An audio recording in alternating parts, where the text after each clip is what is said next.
Okay, so that's the first one. If we want to wake up a deeper level of hoping, it's to connect with a deep aspiration. What is it we really long for? That's what evolves hope. The second is a trust that it's possible. Okay? Do you trust that it's possible for you to manifest your heart's potential to love, your mind's potential to be fully awake, to see clearly? Can you manifest your potential to really be intimate with others? Do you have some trust that that's possible? That's the second part. And there's a phrase that Shane uses. He says, you can only get there from here. That the trust is that by being fully here, that's what allows us to manifest. And again, the metaphor of an acorn and an oak, that an acorn has an urge toward becoming an oak. The oakness is embedded. It's already here. It's guiding the unfolding. That your true nature is already here, guiding the unfolding.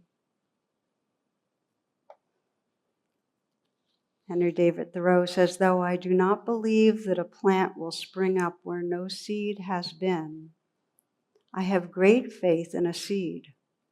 Convince me that you have a seed there, and I am prepared to expect wonders.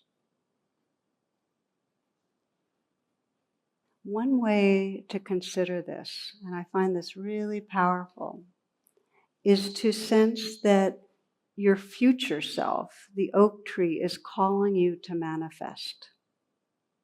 That your future self is here, energetically calling you to become all that you can be. It's drawing you into your fullness.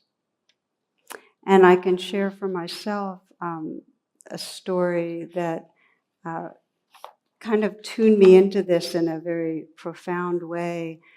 During, I've shared often that I had about 8 years of pretty chronic and sometimes acute illness. And I found that I did that ego roller coaster of hope, where on days that I could walk a little bit further and I wasn't so fatigued, I'd go, oh, I'm getting better. And my hopefulness would start blossoming out there. And then I'd have a few days in a row where I was just exhausted and I couldn't even move up even an incline. And any of the stretching I did seemed to injure me. And then I was just deflated, defeated. So that was going on for a while, because I had a very difficult stretch where I wasn't moving well, and I could watch how I was becoming, without hope. And I sat there and I just sensed to myself, I really want to be able to trust in love, in presence, in the goodness of life, regardless of whether things are temporarily up or down. And so I called on the wisest part of my being. I said, okay, please, may the wisest, most loving part of my being just remind me.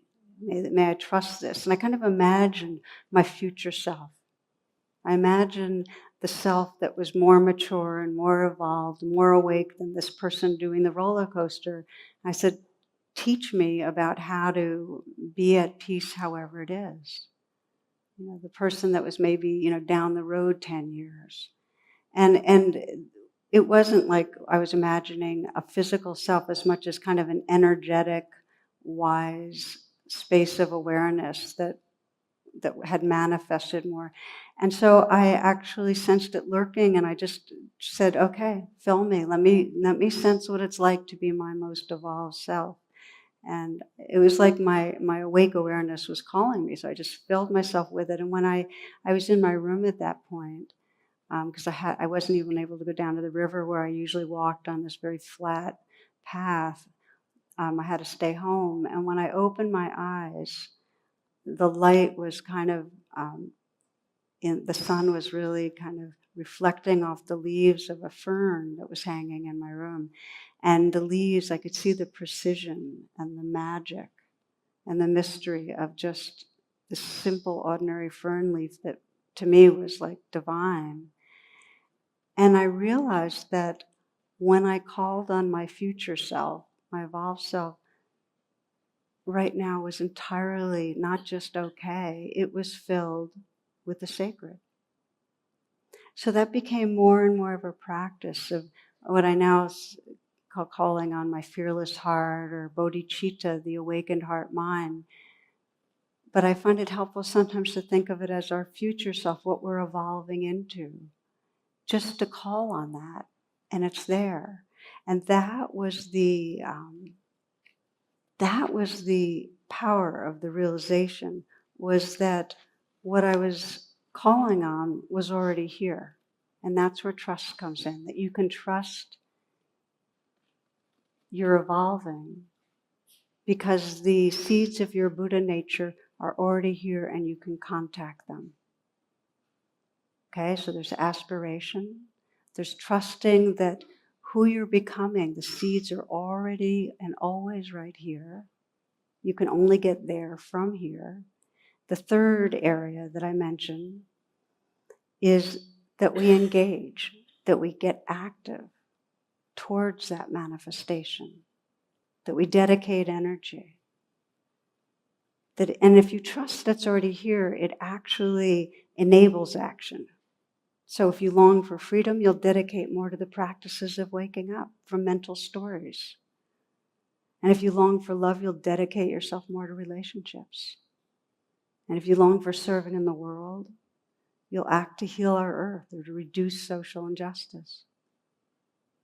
And the trick is, and this is interesting, and you know this if you know much about depression, is that if you get active, it starts lifting the depression. It's an outside-in effect.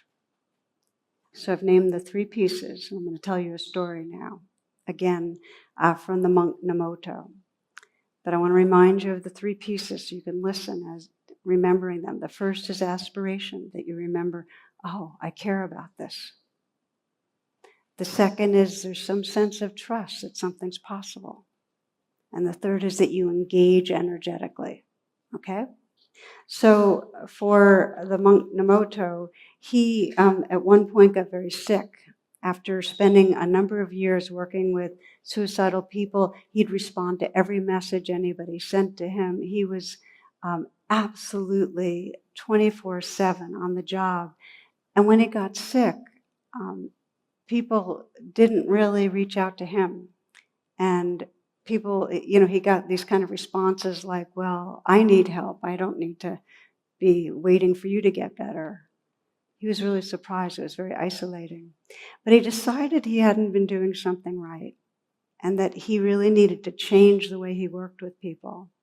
And so he decided that he was going to insist that anybody that want to work with him come to his temple, which wasn't an easy thing to do. It was hours away from, it wasn't easy public transportation. You had to walk to get there.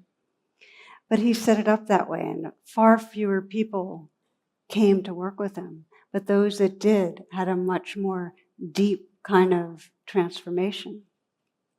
So he describes this. He says, once a man walked for 5 hours to get to the temple. Now the walk was a kind of heroic journey for this man because he had been living as a shut-in. And shut-in means never leaving the house.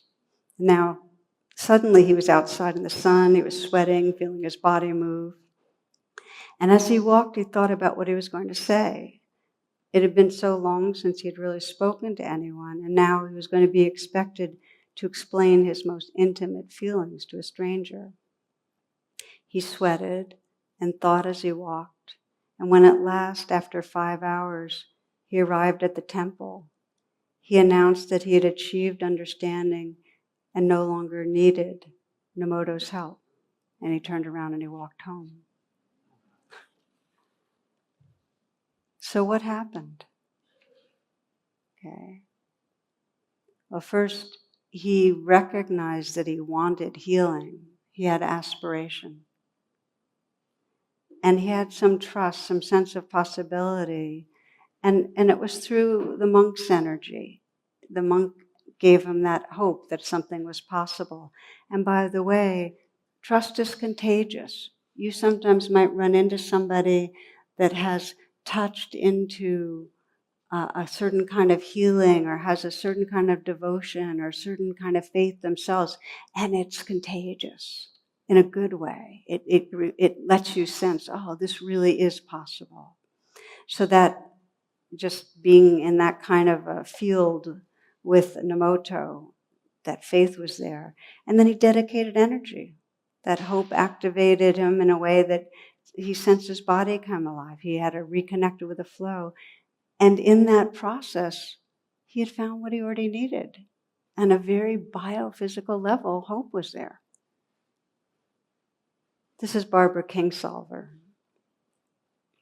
Here's what I've decided.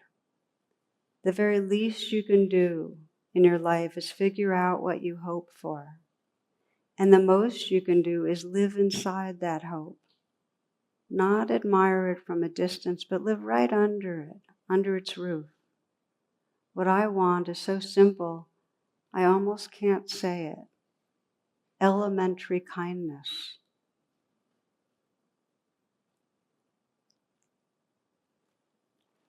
You know, I've been teaching now for 40 years, and so I've watched a lot of people, start and stop or kind of plateau, get habituated on the path. But the ones that have really kept unfolding in a really creative way, that have kept really waking up their hearts and minds, these are the three qualities or characteristics that I've seen in them. Staying really in touch with aspiration. So today doesn't feel that far removed from how you'd want to live your life if you knew you didn't have long. There's being in touch with what really matters. And then a trust in what's possible. A trust that the love that we long for and the wisdom, it's already here. That our future self is calling us and it's seated in our being, in our consciousness already. There's a trust in what we're evolving into. And then the third, there's energy that's engaged in that waking up process. So I'd like to walk through that in a short way right now. I think you'll find it helpful to take it from words to really applying it right as we're here together. So take some moments, if you will, to adjust how you're sitting, so you're sitting comfortably.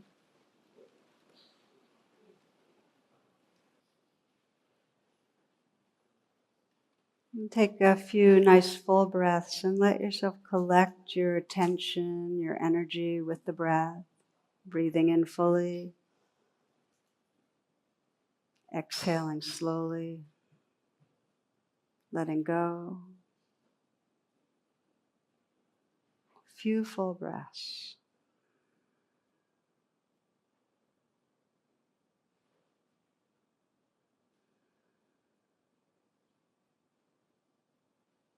And then as the breath resumes in its natural rhythm, you might feel it in the area of the heart.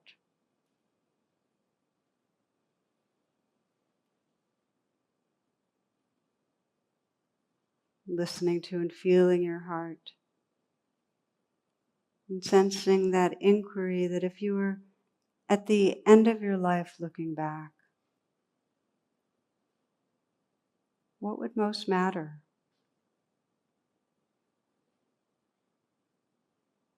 What would matter about how you live today?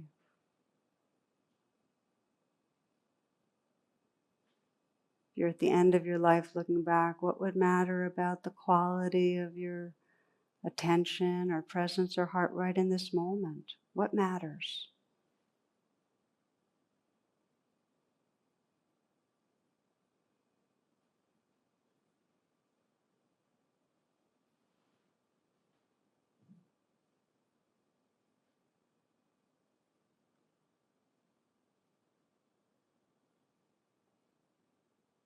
And you might sense your future self further along towards the end of your life, the self or being that's manifested more fully, the love that's here and the wisdom that future self is calling you.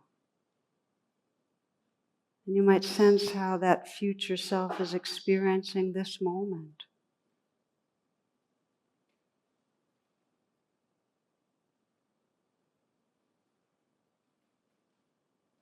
You might sense what the future self, this awakeness in you, really wants you to remember and trust.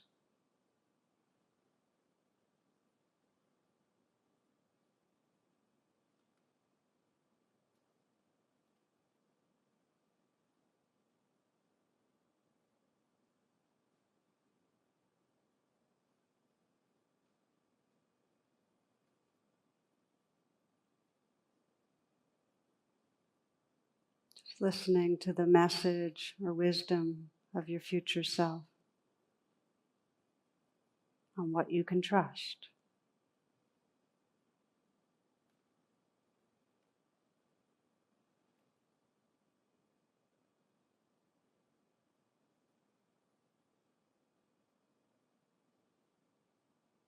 And sensing the ways that your future self, this awakened heart mind, are already here.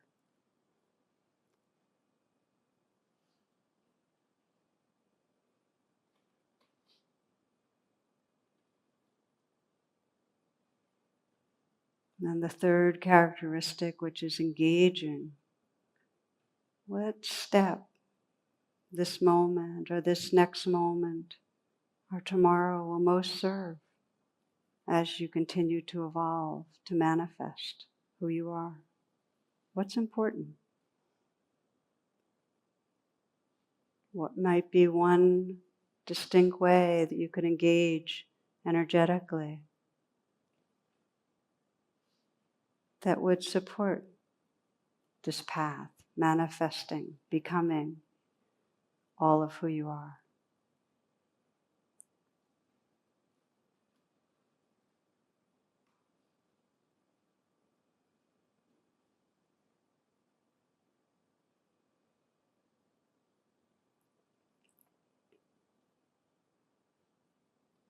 The very least you can do in your life is figure out what you hope for.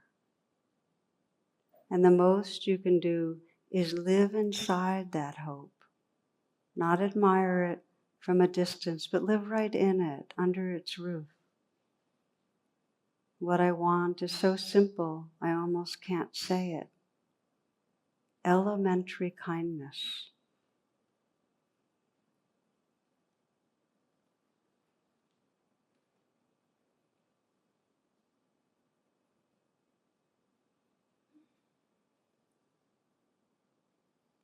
So we close with a simple prayer this evening that all beings might remember the depth of their longing, that deep aspiration for awareness, for love, for aliveness, that all beings might trust the heart and consciousness that's always and already here,